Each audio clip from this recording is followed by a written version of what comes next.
এই মরেছে, সব গেল কোথায়? এখনো নাকে সর্ষের তেল দিয়ে সব ঘুমোচ্ছে। এই তো এসে গেছি, তিন মূর্তি রেডি তো। আর সর্ষের তেল কি নাকে দেবার জো আছে? সব তো তোমার আদরের বিপিন গাড়িতে বোঝাই করে দিয়েছে। গিয়ে যদি এক কাপ চা চাই না, তাহলে আমি জানি দুধের বদলে তেল দিয়ে বানাবে। এই ছোট দেবো, তুমি কি যাতা কথা বলছো বলো দেখি? সব ব্যাপারে তোমার মস্করা না করলে কি চলে না? মস্করা কথা? আমি গাড়িতে তেল বোঝাই করেছি রান্নার জন্য। আরে বাবা, পিকনিকে গিয়ে আজকে জম্পেশ করে তেল মশলা দিয়ে রান্না করতে হবে নাকি? শুনলে তো দিয়া, শুনলে তো? আজকে পিকনিকে কিন্তু সব অয়েলি আর স্পাইসি সব রান্না বান্না হবে। এগুলো কিচ্ছু তোমার খাওয়া চলবে না। বিপিনদা, তুমি এক কাজ করো, তুমি একটু বেশি করে ফল নিয়ে নাও সাথে। দিয়ে আজকে সারাদিন ফলের উপর থাকবে, শুধু ফল খাবে। এই কদিন তোমার ডায়েট থেকে এক চুল নড়া চলবে না। মা, মা তুমি শুনলে তোমার ছেলে কি বললো? আজকে সবাই মিলে একটা পিকনিকে যাচ্ছি, আর ও বলছে আমার নাকি ডায়েটের ছুটি। সত্যি তো আর্য, একটা দিন মেয়েটা আনন্দ করতে যাচ্ছে, সেখানে তুই যদি ওকে ফলমূল খাইয়ে রাখিস তাহলে ওর ভালো লাগে? তাছাড়া ও কিছু খাবে না আর আমরা বড়রা ভালো মন্দ খাবো, এটা ঠিক কথা নয়। সত্যি তুই যেন দিন দিন কিরকম কাজকর্তা হয়ে যাচ্ছিস বড় ভাই। কালকেই তো দেখলুম তুই বড়নাথ বউকে একটাও চিকেন পকোড়া খেতে দিলি না। একটা খেতে কিচ্ছু হয় না, কিচ্ছু হয় না। এমনিতেই তো তোদের এই ডায়েট মায়েট কি সব ওই সব করে তো মেয়েটা একেবারে আটখানা হয়ে গেছে। তোমরা ওকে শাসন করবে না আর আমাকেও শাসন করতে দেবে না। ঠিক তাই, আজকে কিন্তু আর্যদার নো শাসন। আজকে দিয়া যা ইচ্ছে হয় করবে আর যা ইচ্ছে হয় খাবে। আচ্ছা আচ্ছা, ঠিক আছে ঠিক আছে, আজকে যার যা ইচ্ছে তাই করো, খাও দাও নাচো গাও, কিন্তু অ্যাটলিস্ট এখন তো এখান থেকে বেরো, এখানে দাঁড়িয়ে দাঁড়িয়ে কথা না বলে। আরে বাবা, যত তাড়াতাড়ি যাবো তত তাড়াতাড়ি ফিরতে পারবো। আরে যাওয়ার আগে ফেরার কথা হচ্ছে? হ্যাঁ, আমি তো সমস্ত কাজকর্ম ছেড়ে চলে যাচ্ছি। শোনো, যে সে কাজ নয়, বাড়ির ভ্যালুয়েশন, ট্যাক্স, কাগজপত্র সমস্ত ঠিকঠাক রাখার কাজ। হ্যাঁ। উফ দাদা, তুমি না আজকে আর কাজের কথা বলো না।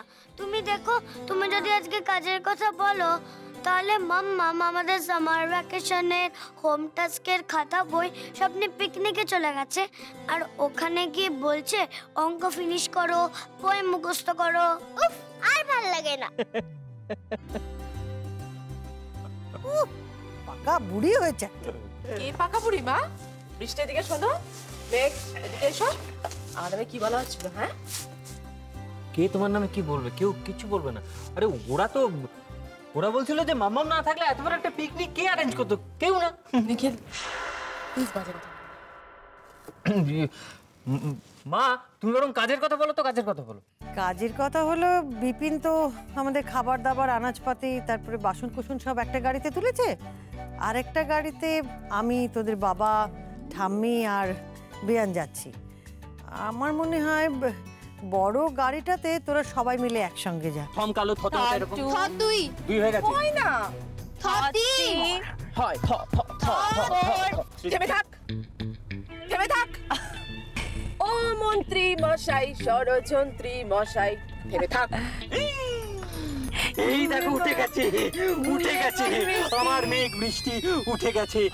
সন্দীপ ভাই গান শুনে উঠে গেছে। না না, আমি একটা বক্তব্য পেশ করি। এ কিন্তু গানেও ষড়যন্ত্র এনেছে। তবে এই ষড়যন্ত্র করে তুমি আমার মান রেখেছো, এত বছর বিয়ের পর তুমি আমার মুখ উজ্জ্বল করেছো। Thank you. বেঁচে তো আমি থাকবোই নিখিল, একেবারে বহাল তবিয়তে বাঁচবো।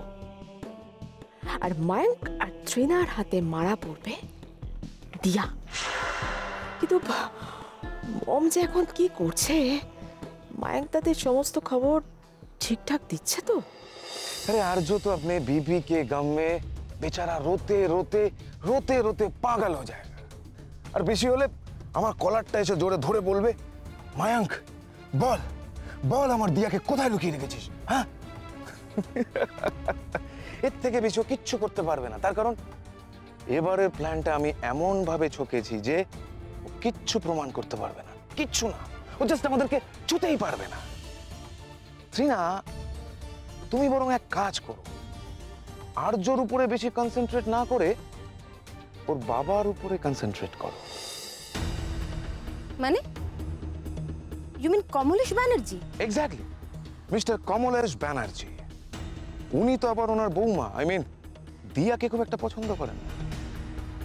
তাই দিয়া যদি কিডন্যাপড হয়ে যায়, উনি লোক দেখানোর জন্য খুব টেনশন করবে ঠিকই, কিন্তু মনে মনে কিন্তু খুব খুশি হবে। রাইট। আর ওনার এই খুশিটাকেই এনক্যাশ করে ওনাকে লাজে খেলাতে হবে। কমলেশ ব্যানার্জি যদি না চায় তাহলে কোর্ট কেস, ইনভেস্টিগেশন এসব কিছুই খুব একটা জোরদার হবে না, তাই না? ওয়াও ট্রিনা, তুমি তো দেখছি আমার মনের কথা বলে দিলে। হ্যাঁ ট্রিনা, দেখো তো এসএমএস আয় কি নেই, দেখো দেখো। হ্যাঁ, ওরা বাড়ি থেকে বেরিয়ে গেছে। বাহ বাহ বাহ বাহ, গুড নিউজ ইয়ার। এবার ওদের শুধু ওই মুখুজ্জেদের বাগান বাড়িতে পৌঁছতে দাও, তারপরে তো শুরু হবে আসল খেলা।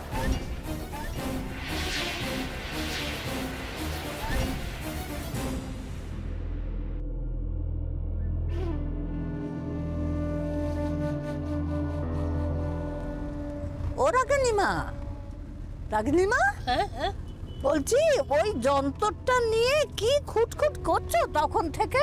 না না, কিচ্ছু না মাসিমা।